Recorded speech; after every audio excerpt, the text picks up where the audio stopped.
Alhamdulillahi Rabbil Alamin wa salli wa sallim ala ashrafil anbiya'i wal mursalin nabiyina Muhammedin wa ala alihi wa ashabihi wa man tabi'ahum bi ihsanin ila yawmiddin wa ba'd. Fillimisht falënderoj Allahun Azza wa Jalla i cili na mësoi që kemi sonte këtu. Elos Allahun që ashtu siç na bashkoi këtë vend na bashkoi në xhenetin e tij. Mirën Allahut se vepra radha se cila ka të bëjë me një prej veprave që mangësojnë ose paksojnë ose prishin zemrën është ndjekja e epshit ose e dëshirës. Në gjuhën arabe ka ardhur ndjekja e hewas. Hewa është një term në arabisht që ka më shumë se një kuptim. Prandaj edhe ka mundësi për me gjetën në Kur'an që përmendet, mirë po përmendet më shumë se me një kuptim. E më shumë, inshallah, me lenin Allah do të mundona që ta shpjegoj se ku është dallimi mes përkthimeve që e gjeni dhe çfarë realisht në kupton fjala hewa në Kur'an. Fillimisht, hewaja, si term arab, nëse e përdorim këtë kontekst, çdo gjë e cila është e mirë e shkatërron. Dhe plus asaj, njeriu e pengon që të shkojë ka e mirë. Ja mundson dhe ja lehtëson çdo të keqe dhe çdo gjë e cila kundërshtohet me realitetin e logjikës shnosh. Nuk ka shëmti vetëm se e gjen pasaj hevan. Prandaj thoshte Ibn Ebu Hazim armicoje hevan sikur se armicon armikun tënd më të madh. Për shkak se realisht hevaja është armiku më i rëndë, armiku më i madh. E thoshte sikur se që armison një armik që e ket madh, ashtu armicoje bilëm edhe më tepër. Hevaja është esenca e çdo fitnes dhe shkaku i çdo belas. Thoshte Sufjan al-Thauri, ja nafsu tuba fa innal mauta qad hana. O ti nefs, pendohu, ktheju Allahut për shkak se vdekja vetë se është afru. Wa'sil hawa fal hawa ma zala fattanan. Dhe kundërshtoje hevan sepse hevaja vazhdon që të joshet, mashtroje, edhe të mundohet që të devijë. Prandaj i jablen që të përmendet shkurtimisht me lenin Allah si një prej veprave të cila ndikon në zemër dhe po ashtu e pakson iman. Si pikë e parë me lenin Allah të suçel, si pikë e parë ashtu thotë çka nënkupton me termin hewa. Termi hewa unë thash që përkthehet edhe si epsh, po përkthehet edhe si dëshirë. Kjo marrët krejtësisht do të thonë nga konteksti i fjalisë ku vjen. Mirëpo është një lloj dallimi, për shkak se dëshira si dëshirë normalisht mundet me qenë edhe diçka e cila është pozitive. Ka mundësi me qenë dëshira për ushqim, dëshira për ngrënie, dëshira për martesë, dëshira për dije, dëshira për mirësi, dëshira për dashuri, e kështu me radhë do thotë kur përmendet si term dhe përvjen me përkthimin dëshira, atëherë do thotë nuk është patjetër të ketë me vetë ose të barte me vetë një kuptim i cili është negativ. Po do thotë përmendet në aspektin asaj që është neutral. Fillimisht shikohet do thotë se ku është qëllimi e pastaj do thotë vlerësohet sipas normave të fesë. Ka mundësi që të vijë me termin epsh. E zakonisht kur vjen me termin epsh, nëse bëhet fjalë për diçka e cila është e lejueshme, atëherë tamam. Dihet, do thotë epshi seksual ose një prej epsheve, mirë po qenë sipas normave të Islamit. Po zakonisht kur është përmend Kur'an me fjalën hewa ka ardhur me kuptim negativ. Kur njeriu do thotë ndjek pasionet ose shijet e veta pa kontroll nga menja edhe nga feja. Në këtë rast e ka kuptimin negativ. E zakonisht do thotë ka mundësi me gjetë në Kur'an termin hewa që vjen o si përkthim si epsh, o si dëshirë, po nga njerë ka mundësi me gjetë si emocion. Po gjitha këto kuptime normalisht që fillimisht shikohet si ku është përdorur, dhe pse është përdorur, që pastaj do thotë që të jepet asaj edhe dispozita. Po neve që na intereson do thotë që ajo që e kanë përmendur do thotë dietarët në aspektin e gjuhës arabe se çka do thotë termi hewa, për shkak se përmban më shumë se një kuptim.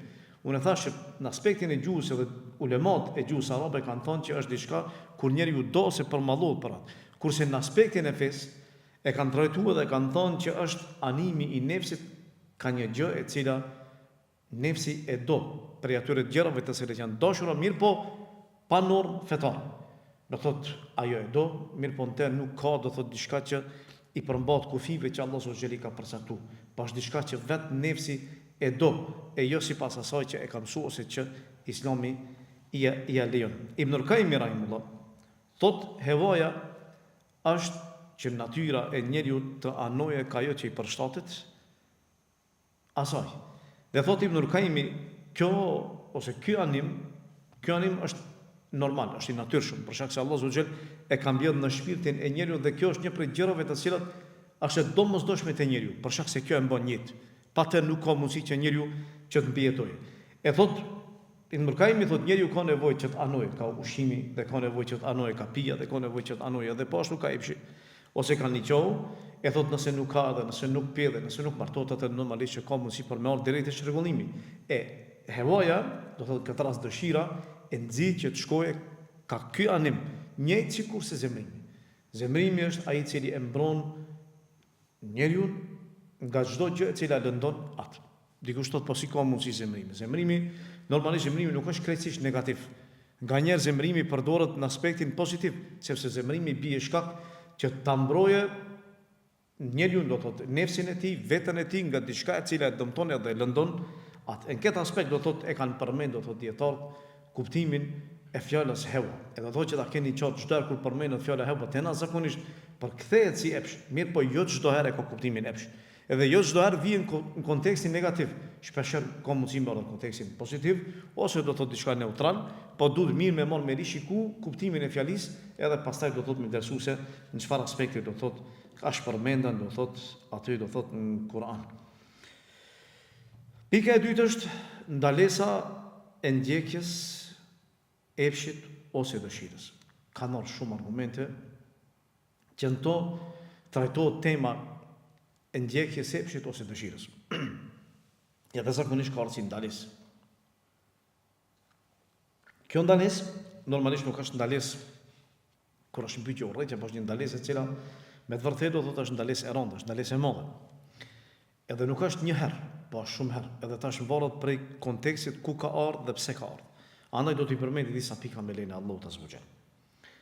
Shpeshherë vjen argument ku e ndalon çështjen e epshit dhe vjen argumenti është i përgjithshëm. Vjen përgjithësi.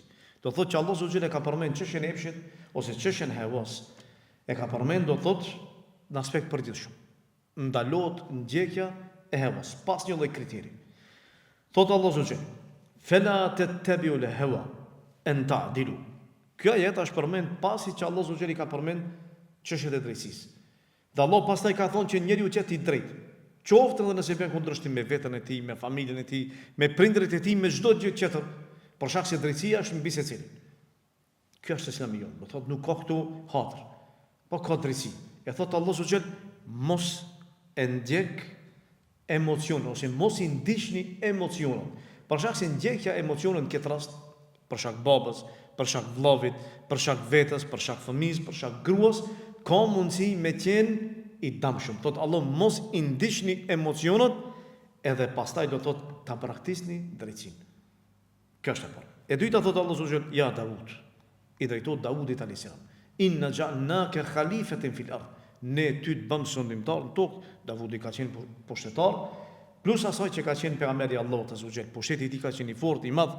Pas atij ka ardhur djali i tij Sulejmani që ka pas një lloj pushteti që askush nuk e ka pas për pejgamberëve të Allahut azza wa jall. As pejgamberi Allahut azza wa jall. Do thotë ka qenë njëri pejgamber, po dhe pushtetar. Pushteti i tij ka qenë shumë i madh. Thot, ja Davudu inna ja'alnaka khalifatan fil ard. Fahkum bayna an-nasi bil haqq. Gjykon mes njerëzve me drejtësi. Wala tattabi'il hawa fayudhillaka an sabilillah. Edhe mos shko pas dëshirave tua, kështu që ato dëshirat bien shkak që ti të vijosh nga rruga e Allahut azza wa jall. Do thotë vjen nganjëherë përdoret termi hawa në aspektin e përgjithshëm dhe Allahu subhanahu wa taala ka ndaluar në këtë mënyrë. Ka mundësi me argument që ndalon ndjekjen e epshit, ose ndjekjen e dëshirave, dëshirat të cilat do thotë kanë bënë me jo besimtarët ose me ata të cilët janë devijum, hipokritë pavarësisht edhe ata që janë ngjeshëm me ta. Do thotë edhe ata kanë dëshirë dhe dëshirat e tyre dhe epshet e tyre zakonisht janë devijuara të gjitha, për shkak se nuk janë përputhshmëri me fenë Allahut azza wa jall. Në këtë rast i ndalohet besimtarit që ta ndjekë epshin e tyre, thot Allahu azza wa jall. Wala tattabi ahwa alladhina kadzabu bi ayatina. Tha mos shko pas dëshirave të atyre të cilat i përgënjështrojnë argumentet e tona, walladhina la yu'minuna bil akhirah, dhe pas dëshirave të atyre të cilat nuk e besojnë ditën e kiametit, wa hum bi rabbihim ya'dilun, dhe ata kërkojnë zot tjetër jashtë Allahut azza wa jall. Ata nuk e duan Allahun, po e kërkojnë një zot tjetër që i përshtatet atyre. E urdhëroi pejgamberin e Allahut azza wa jall që t'ju thojë ju besimtarë, kul la tabi'u ahwa'akum, thuaj atyre që nuk i ndjeki dëshirat tuaja, sepse dëshirat e tyre kanë rënë ndesh ose nuk janë përputhur me dëshirat e asaj që Allahu subhanahu wa taala ka caktuar. Tha Allahu qad dalaltu idhan wa ma ana min al-muhtadin. Se nëse un i ndjeki dëshirat e juaja, atëherë un jam i devijum dhe nuk jam prej atyre të cilët janë të udhëzuar. Po ashtu Allahu subhanahu wa taala tha wala tattabi'u ahwa'a qaumin qad dallu min qablu wa dallu kathiran.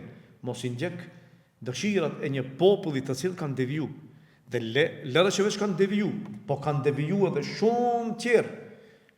Dhe po ashtu thotë wadallu an sawa'i sabil, ata në tërësi e kanë praktikë rrugën e drejtë. Po ashtu thotë Allahu subhanahu wa taala, fahkum bainahum bima anzala Allah, gjyko mes tyre me atë që ka zbritur Allahu subhanahu wa taala, wala tattabi ahwa'ahum, dhe mos i ndjek epshet e tyre, amma ja'aka min al-haq, mos i ndjek epshet e tyre kur është një pyetje e vërteta që ka zbritur.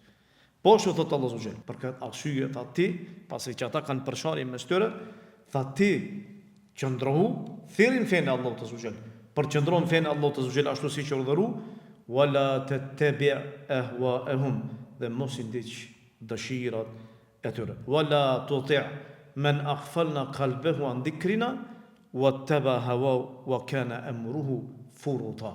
Allahu tha po ashtu mos i ndiq ata ose atje zemrën e tij e kemi bën gaflet kur është pyetje për mendja Allahut azza wa jall, dhe ai e ndjek epshin e tij ose dëshirën e tij dhe puna e tij ka mbaruar.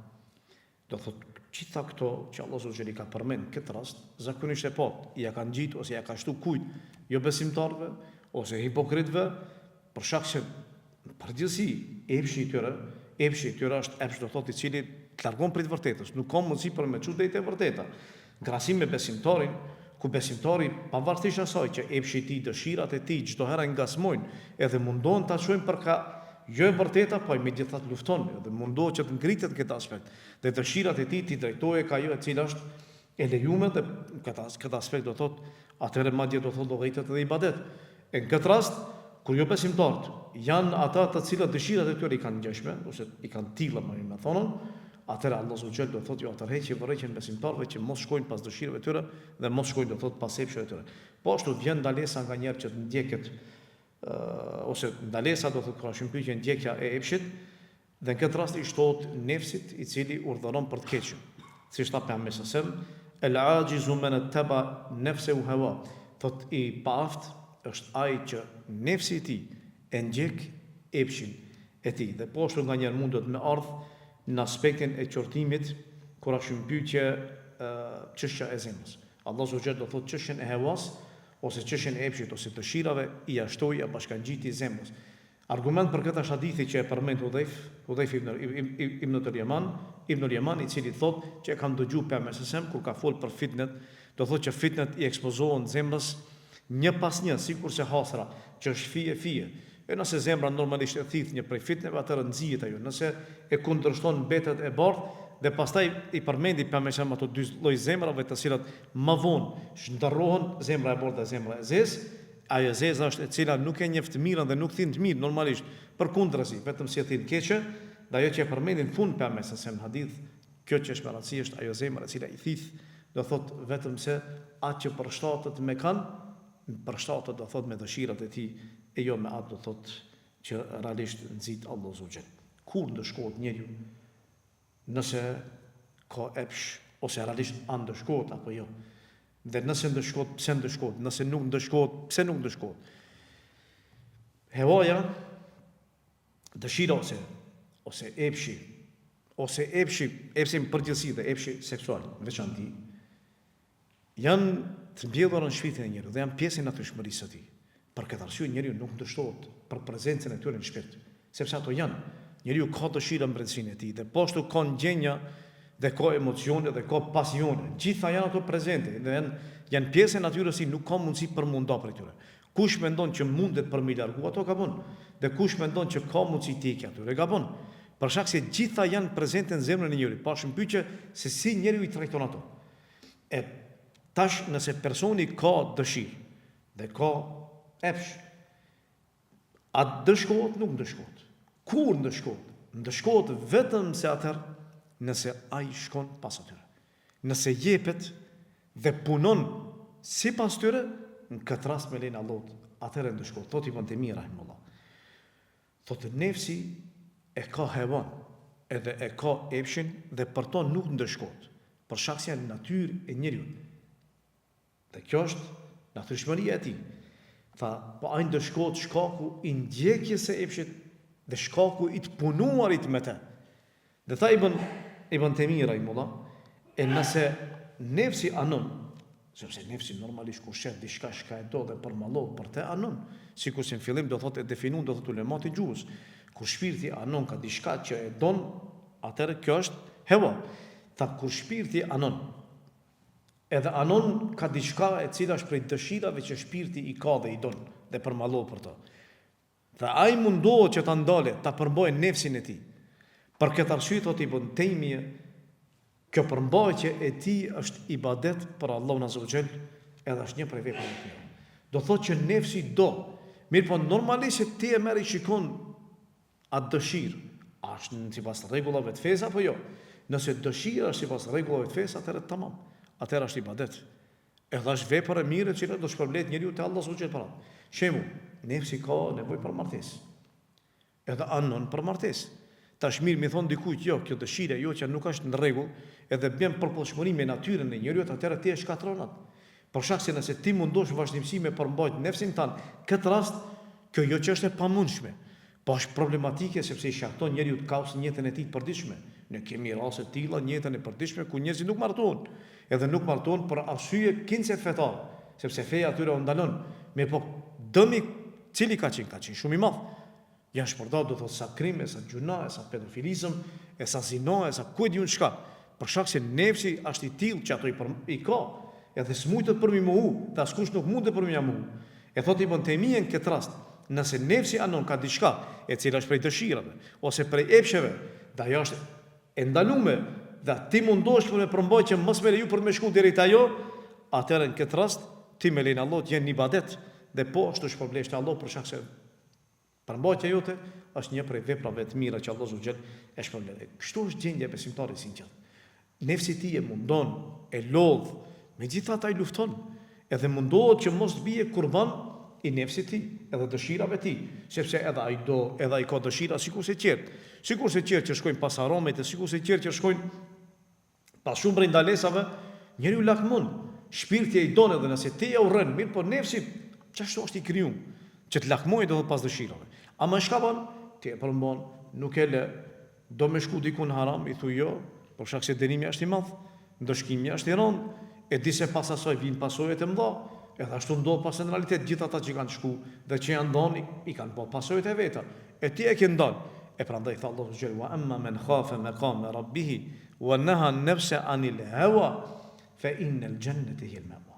Kurse tha Allahu xhel shpirti i cili ose ai i cili i përmbat rregullave të fesë dhe ja ka frikën kur do dale para Allahut dhe e përmban nefsin e tij nga çdo gjë që e ka ndaluar Allahu prej dëshirave dhe epsheve, vendbanimi i tij do të jetë xheneti e Allahut azza wa jall. E do thotë që njeriu nuk ndëshkohet shkaku i prezencës hevas ose epshit në shpirtin e tij, po ndëshkohet vetëm se atëherë kur e ndjekat. Prandaj ajo që ndalohet është ndjekja dhe puna, e jo vetë prezenca e epshit ose prezenca e dëshirës në shpirtin e njeriu. Kjo është tema jonë, ndjekja e epshit ose e dëshirës. Ebu Hurajra radhiyallahu anhu thotë që birit Ademit i është përcaktuar hisja e tij pa që të rësueshme prej zinos. Sytë e tij bëjnë zina, dhe zinoja syve shikimi i tij. Po ashtu tha, veshët e tij bëjnë zina, dhe zinaja e tyre është dëgjimi. Tha gjuha bën zina dhe zinaja e tij është të folurit. Dora bën zina, zinaja e dorës është prekja. Pastaj tha pejgamberi sa këmba bën zina dhe zinaja e tij hapat që e çojnë deri ku, deri te zinaja. Dhe tha zemra dëshiron dhe zemra përfitiron e organi o e përgënjeshtron o atë e pohën. Këtu është krejt esenca asaj, që njeriu pas ka mundësi me rënë zina, syri i tij, veshi i tij, dora e tij, këmba e tij, zemra dëshiron dhe përfitiron, mirë po në fund organi e vërteton. Nëse me organ e vërteton, atëherë dihet që personi vetë se ka, do të thotë në zina, e cila zinaja e thellë, ose e përgënjeshtron në aspekt, do të thotë njeriu mbrohet edhe ruhet, mirë po megjithatë njeriu nuk ka mundësi të hiqe, o zina syrit, o zina gjuhës, o zina të veshëve, pa që të ka dikun që të bie shkaku, sidomos i fitneve ku jemi në tash prezent. Po njeriu do thotë është ajo e cila lufta, betejë më e madhe është betejë me epshin, betejë në shpirtin e tij, betejë në nefsin e tij. Ky është lloj xhihadi dhe ky xhihad është më detyruesi krahasim do thotë me xhihadet e tjera. Shka çon njeriu që ta ndjekë epshin e tij. Pse njeriu ndjek epshin e tij edhe për shkak asaj që ai e di se ai nuk e çon ka mira, përkundrazi e çon vetëm se ka sherrri dhe ka dëmi. Pse njeriu devijoi nga rruga e Allahut kur e di që rruga e Allahut është e saktë dhe e drejtë? Cilat janë shkaqet? Normalisht që ka shkaqe shumë. E para është mos përmbajtja e vetës, mos kaliqja e vetës që ta përmbajë veten e tij qysh në familje. Personi i cili është edukuar që çdo gjë t'i jepet në jetën e tij, çdo gjë që e dëshiron ta ketë, ta posedojë. Ky person normalisht e ka shumë problem më vonë që të luftojë me nefsin e tij. E shef një fëmijë i cili është rritur në këtë mënyrë. Prindërit e tij nuk ka sen që nuk e kanë ofruar. Shoku i dashurisë që e kanë pas ndaj tij. Dhe kur e shef çdo herë e shef me diçka të re, me diçka që e ka pas dëshirë, e ka pas ëndër. Nuk ka dëshirë në jetën e tij, nuk ka ëndër në jetën e tij, vetë se prindrit janë mundu për m'ia realizuar. Kjo normalisht nuk prodhon burra. Kjo prodhon persona të cilët nesër nuk janë taft që të luftojnë me jetën e tyre, nuk janë taft që të luftojnë me sfidat që ballafaqohet në përditshmërinë e tyre. Këta persona zakonisht janë dobë shpirtërisht. Edhe këta persona zakonisht janë njerëz të cilët për pak e për shumë preken, për pak e për shumë akuzojnë çdo herë të thotë paraqiten si viktima. Ka për prindërve kur dhe fëmia i tij nuk e fal namazin, ose zë xhumin sabah për namazin e sabah, thotë leje se është i ri. Atë nuk ka problem, pse si gjuna. Atë i vjen gjuna, aty na mja pris xhumin, ama nuk i vjen gjuna për sjarmin e xhenemit që mundet me prek fëmin e tij. Pse se ky lloj gjunohu që ata e pretendojnë se ai nuk ka gjuna, po kjo është një lloj mëshire që ata e shprehin, kjo mëshirë nuk është mëshirë drejt, tamam. Kjo është sipas logjikës tyre epshave tyre, ama jo sipas asoj që është rastësishme dhe normave fetare. Në këtë rast ti e shef këtë fëmijë, do thotë që është rrit me gjithë ato lojna, me gjithë ato sene që i ka dashur. Këta fëmijë jo vetëm që shkaktojnë e dëmtojnë rininë e tyre dhe dëmtojnë edhe ahiretin e tyre, po dëmtojnë edhe dunjon e tyre. Për shkak se një ditë prej ditëve prindërit nuk kanë mundësi për me plotësuar gjithë ato. E nesër çka ndodh?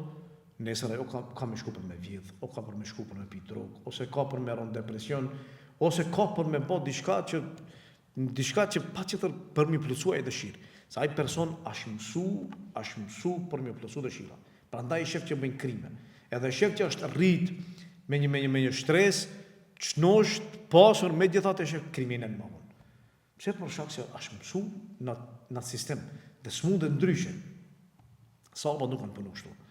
Sahabët e kanë kuptuar mirë këtë realitet dhe kanë pa mirë që fëmia nëse edukohet qysh prej fëmijërisë dhe nxitet që të luftojë me nefsin e tyre, atëherë fëmia do të rritet më i shëndosh me lenin Allahu Azza wa Jall. Thot Rabi bint al-Muawidh, tha që pejgamberi sa i dërgoi njerëzit në për vendet ku ishin ençart, disa prej vendeve periferike të Medinës, që t'i lajmërojnë ata për ditën e Ashurës. Dita e Ashurës është dita 10 e muajit Muharram. Qëllimi i dërgimit atyre njerëzve ka qenë që ti tregojnë atyre se është dita e Ashurës dhe pëlqej që ta agjërohet atë ditë. Dhe tha pejgamberi sa kush prej juve është gëdhin mëngjes dhe ka hongër, le të ndërprese ushimin e tij e më pas le ta agjeroj. Kurse ai i cili është gdhir, agjerueshëm, le ta vazhdoj agjerimin e tij. E thot Rabi' bint Muawid, tha fëmijët i mësonim që të agjerojnë, që ta falin namazin e për haxh, e për gjëra tjera, gjitha që kanë qenë faktor që e kanë luftuar nefsin e tyre, se fëmia si fëmijë, normalisht është e rëndë. Tash a loja namazi, për të është loja prioritet, për shkak se realisht ai edhe ashtu edhe mendon, është fëmijë, po kur fëmia i jep prioritet namazit e nuk jep prioritet lojës, atëherë do thotë dije që është kalitën, edhe shpirti i tij e ballafaqon atë dëshirë e tij që e ka brenda shpirtit e tij. E në këtë rast, kur fëmijët e sabër janë edukuar në këtë formë, edhe i kanë mësuar në këtë formë, edhe agjerimi ka qenë i rëndë, nuk ka qenë sikur sa agjerimi i sotit, ka qenë agjerim ku është ditë e nxehtë, vazhdimsi me nxehtë, edhe ditë e gjatë, dhe poshtë ushqimi nuk ka qenë sikur se sot, që i kanë gjitha, jo. S'kan pas për me hongër, çfarë që e kanë pas e kanë hongër, po tha kur qonin, u banim topa futball topa, kanë bë prej leshit, leshi shtypëm, sikur se gjeneratët e vjetra e kanë bërë ata, do të marrët, i bëshin do topa, do të prej leshit, edhe i meshin me një çorap, do të marrina dhe e përdoshin sikur se top për me lut, për me los. E tha në fund ja ishmi që ata që të mashtrohen, të luajnë në çat formë, të luajnë që të mashtrohen derisa shkojë koha dhe pastaj vije koha iftarit. Këto sakrifica për shembull, nuk ka qenë fyçë këtu vetëm se shpërblimi, se shpërblimi rresh ai fëmijë. Ai për agjerim ka marrë shpërblim, për mos agjerim nuk ka marrë dënim. Po ka qenë qëllimi që këtu të edukohet nefsi tyre. Këtu është qëllimi. Prandaj edhe fëmia kur fillon me agjerim tërshëm, lëri ata që thonë, jo fëmijën e dëmton, kjo nuk është e vërtetë. Për shkak se ata çdo shit duhet që t'i plotësoj fëmijë. Dhe një fëmijë shëndosh ai fëmijë i cili u janë plotësuar gjitha gjërat në jetën e tij. Po, ama po i shihni breznin që na kanë ardhur. Shikoni ata shtresat të cilët janë shtresa do të thotë më problematike, janë kush, janë pikërisht ata persona. Ku prindërit e tyre ja kanë plotësuar çdo sen. Ata i shef sot narkomana, ata i shef do të thotë pianeca, ata i shef në përskenën e politikës, të cilat janë të varur për asaj, patjetër kanë diçka për me bë, për me arrit dëshirën e tyre, se s'mundem me jetu. Nuk janë burra, që ata burra të cilët janë burra, ndallon. Edhe shihet do të thotë edhe karakteri i tyre edhe dinjiteti i tyre. E këta persona e kanë kuptuar mirë se fëmia duhet me luftu me nefsin. Prandaj edhe i kanë edukuar në këtë aspekt. Ti shef edhe një femër e cila është rrit, e cila është mësuar në këtë nivel, kur është pyetje nesër martesa. Nëse martohet me një burr i cili nuk është i njëjtë shtresë, shpirti njëa. Non stop e përbus, për shkak se unë jam pasanike, unë jam rrit me një familje pasanike, ti fukara, ti mund të shitet nuk më plotson, edhe ka raste plot. Ka raste plot për burrave që vujnë, për grave të cilat janë mësu, ose ka lakmu në familjen e saj, dhe kur i ka ardhur mundësia e martesës, pastaj burri që ka nga shpirtin që më plotsu çdo sen që ajo dikur e ka ndrru, e nuk e ka pas e shoqet e saj e kanë pas. Kështu është mentaliteti i disave, fatkesisht, me nefsin e saj. Mirë, po kjo çka bën? Normalisht që kjo do thotë e dëmton edhe burrin, e dëmton jetën e saj martesore, dhe rrallë burr kush mundet me qëndru kësaj martese. E njëjta është edhe burri. Edhe ky burri i cili është rrinë këtë formë është problem, për më martu dhe nesër më ballafaqju me jetën ose deri aty ku do ai për me arrit. Do thotë një prej shkaqeve është kjo. Mos ka liqja prej fëmijërisë që njeriu ta përmbajë nefsin e tij. Patjetër duhet me luftu hevan, patjetër, se nuk ka çdo sen e cila njeriu e do që të shkojë pas asaj. Se dëshirat janë shumë, epshet janë shumë, pasionet janë shumë, mirë po ne mundohemi të përmbajmë asaj që sipas normës të Islamit dhe Islami neve na mëson. E dyta prej shkaqeve është qëndrimi me idhtart e hewas dhe shoqërimi i tyre. Qëndrimi, shoqërimi i idhtarve, djegsve, tepsheve, dëshirave, pasioneve është i rrezikshëm për secilin prej neve. Kushdo sa do që thotë që unë jam i fortë shpirtërisht dhe unë jam i fortë me iman, megjithatë qëndrimi me ta e zbut zemrën. Për shkak se njeriu është i tillë, tabiatin e ka tillë preket ose do thotë është tip social, edhe shumë lehtë do thotë ndikohet për tjetrin. Qëndrimi me ta e zbut zemrën dikur e shef që ka dashuri ndaj tij, edhe ndjen simpati ndaj tij. Dhe edhe nëse e shef që është gjuna qartë, nëse e shef që i ndjek epshet e tij, dhe nëse e shef që është bidatxhi, siç thonë ulemat, për këta persona, se zakonisht kur thuhet, do thot për ata i thart e hevas, jam qëllim për bidaxhit persona të cilët kanë shpik gjëra në fenë Allahut azza wa xal. E si ka mundsi një i sunetit, një që e ndjek sunetin, deri dje ka qenë shembull personi i cili ka pas parime, shembull, e sot një që është i ngjashëm me të në parim, është jashtë për ndaj tij, kurse është shumë i butë në një bidaxhie. Si ka mundsi kur rri me ta. Ta përfiton zemrën, thot për davet, tamam, për davet mirë, ama daveti nga njëri te kalon kufi, po dhe nëse rri me ta, pak me ka do të njëri parime kritere se ku dhe si që mos të bie ngrasken për shkak se njeriu ndikohet për çet. Prandaj edhe ulemat kanë paralajmëruar, edhe e kanë ndalu ndejen me ta, zakonisht nëse i merr librat e selefit, i merr i lexon, ata e kanë ndalu qëndrimin me ata, të cilët i thuhet i thartë, do thot bidati thoshte mujahidi, mos qëndroni me ehlul ehwa, do thot njerëzit që i ndjekin epshin dëshirat e tyre. Pavarësisht qofshin aspektin e fesë apo qofshin aspektin e dunjos.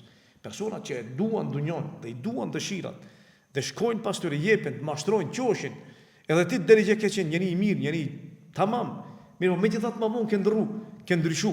Pse se je mësu prej dikundi?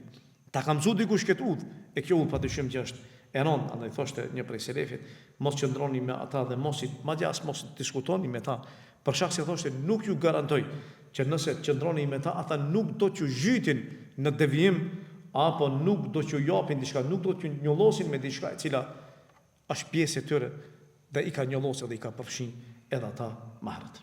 E treta, prej shkaqeve, është mosnjohja e reale e Allahut azza wa xal. Kur njeriu nuk e njeh Zotin e tij, as nuk e njeh madhështinë e tij. Kur njeriu e njeh Zotin e tij, e di dhe madhështinë e tij. E kjo është një prej shkaqeve që njeriu e çon që të ndjekë epshet e tij. Për shkak se personi i cili e njeh Zotin dhe e njeh madhështinë e tij, ja ka frikën atij. E di që zemrimi i tij është i ashpër, është i thënë, është i rënd, edhe dhem, për shkak se kur Allahu subhanahu zemrohet, dënon, dënimi i tij është i madh. E ai i cili nuk e njeh Zotin e tij normalisht e ka let. Çdo sen e ban e vepron nuk e ka problem. Tha Allahu subhanahu wa ma qadarullaha haqqa qadri.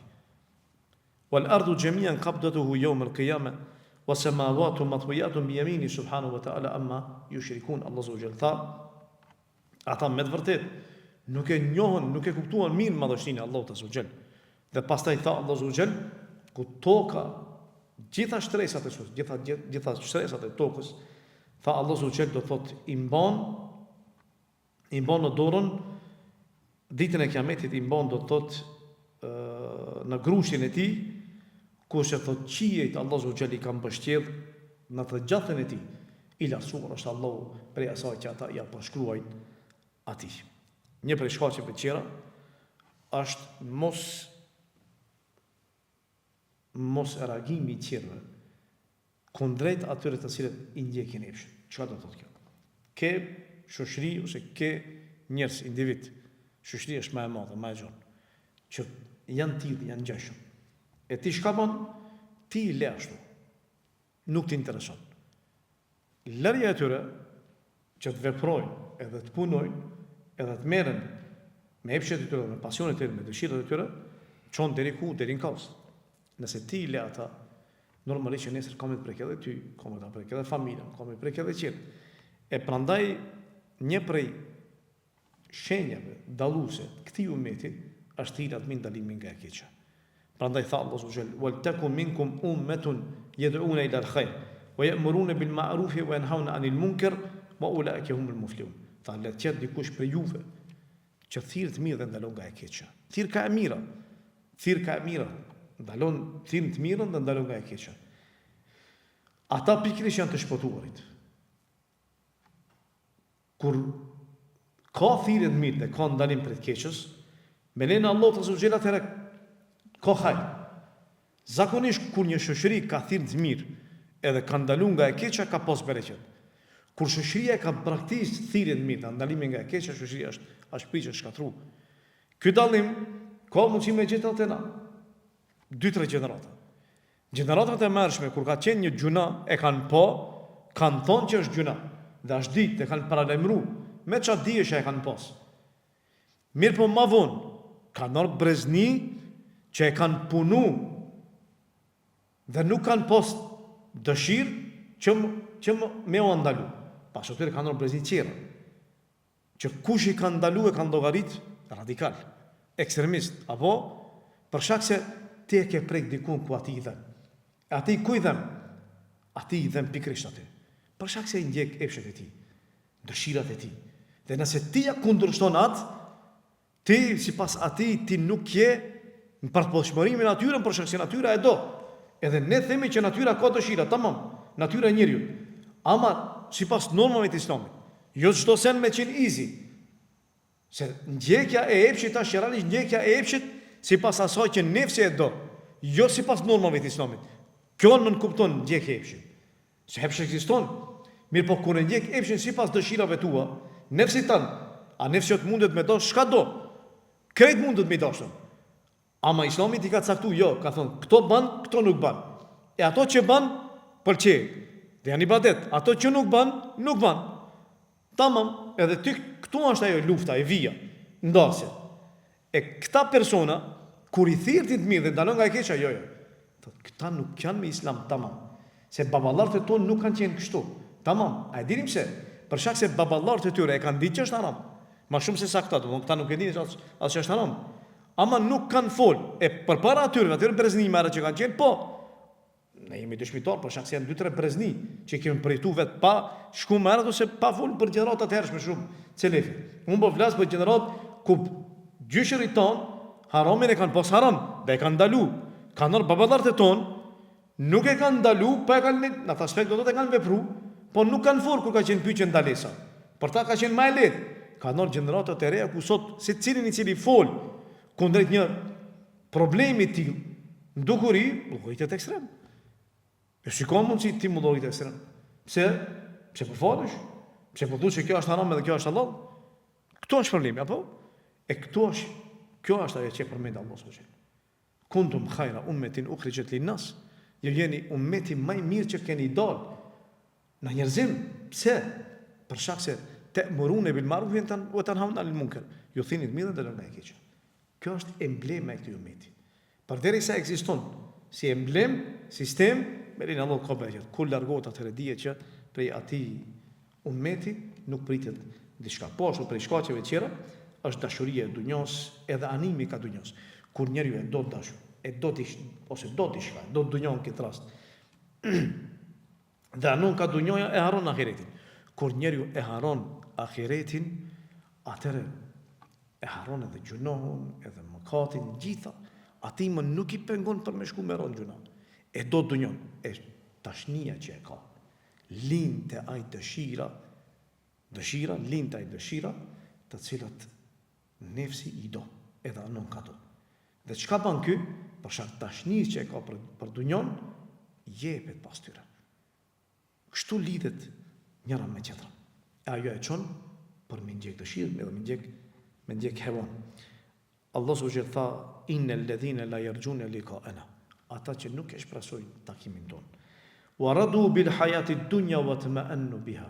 Janë të kënaqur me jetën e kësaj dunjoje dhe janë qetë në këtë aspekt. Wal ladhina hum an ayatina ghafilun. Dhe ata të cilët argumentet e tona i anashkalojnë, janë neglizhent, janë gaflet. Ulaika ma'wahumun nar. Për ta vendbanimi i tyre do të jetë zjarri bima kanu yaksibun. Për veprat e tyre që ata i punonin. Kur njeriu e do dunjon, atëherë lindin të ai do thotë, lindin të ai dëshira për me shku pas asaj që përputhet me dashurinë e tij. E kjo dashuri normalisht që e çon shkatrim dhe çon që të prishet zemra e tij.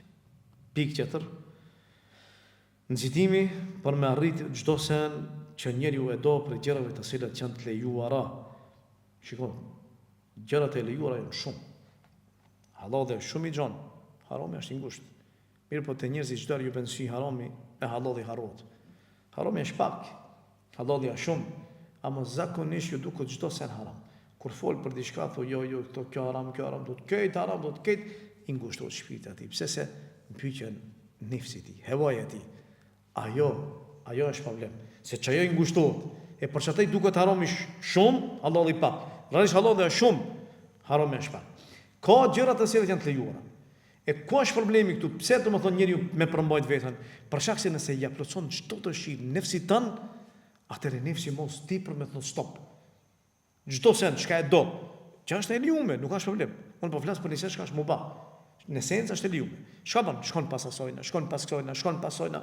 Çon atje, çon këtu, çon atje për një ushqim këtu, për një ushqim atje këtu, për një pije këtu, për me qëndru këtu, për me bën këtu, gjitha këto. Atëherë nefsi mo tamam, është shtohet epshi oreksi më shumë edhe më shumë dikur se në nal. Dikur është problem për menal. E kur nxiton për me plusu qefin, nefsi çdo sen që ka të bëjë me dëshirat që janë sozot hallallit, atëherë është problem. Po duhet njëri nga një me aprish qefin. E kur i aprish qefin, atëherë e kalit, e mëson, e edukon. E prandaj çdo sen çka e shef, mos lakmo pasoj. Çdo sen, ej, kjo e mirë, ta marr. Ej, kjo bën, ta marr. Ej, këta, nalu e thuj nefsi, nalu pak, nalu. Stop. Pedo që për i noti. Mësohu pak. Prisha pak qefin. Apo? Prisha pak qefin. Se njeriu kur e merr hevan e tij për Zot. Kur e merr hevan e tij për Zot. Kur e merr? Kur je përparësi dëshirave të tij para urdhit të Allahut. Në këtë rast, kur njeriu e vendos dëshirën e tij mbi urdhin e Allahut, atëherë realisht dëshira bëhet si një Zot që e sundon atë. Afara'ayta man ittakhadha ilahahu hawa, ta a e ke po atë që epshin e tij e ka bërë për Zot ose e ka marrë për Zot dëshirën e tij. Pse? Për shkak se ai ka venduar mbi urdhin e Allahut. E në këtë rast i duket sikur se epshi më mor ose dëshira e tij më mor me sunduat.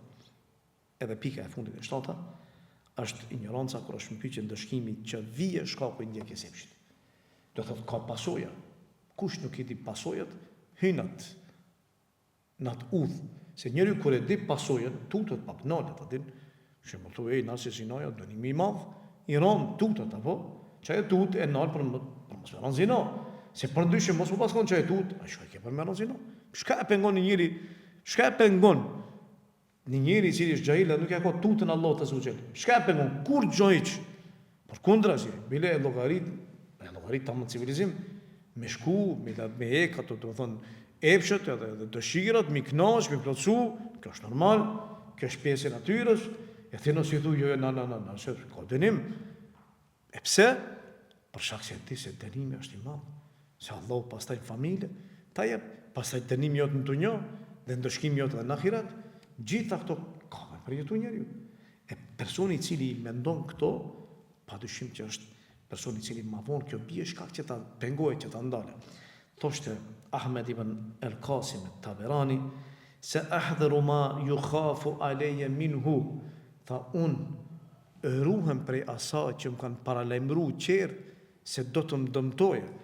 Wa truku ma hawaitu lima khashit, dhe do ta lë atë që kam frikë, që nefsi im do të më çoje te ajo. Këta persona e kanë kuptuar mirë realitetin e hevas, epsheve, dëshirave, e kanë ditë mirë që e kanë brendësinë e tyre, dhe se ajo nga njëherë i çorienton u humb rrugën dhe ajo mundet me qenë shkak për mi prish, andaj kanë pas shumë kujdes. Kanë pas luftë betejë të mëdha siç tha dhe Abu Hazim, fillim siç ka thonë, luftoja sikurse që e lufton armikun tan më të madh, bile edhe më shumë, për shkak se e meriton. Dhe në fund, ti ai i cili fiton. E epshi jot ajo është i cili mposhtet edhe dështon. Kanë mbetur edhe 3 pika kryesore, dëmet nga ndjekja e epshit dhe po ashtu edhe dobia nëse kundërshtohet si dhe ilaçi me lenin Allah ato do t'i trajtojmë ligjëratën e ashmelus Allahu subhanahu që Allahu subhanahu na mëshiron, na fal edhe të na mbrojë nga ndjekja e dëshirave të cilat Allahu nuk është i kënaqur me to. Wa qulu qawli hadha wastaghfirullaha li wa lakum walhamdulillahi rabbil alamin.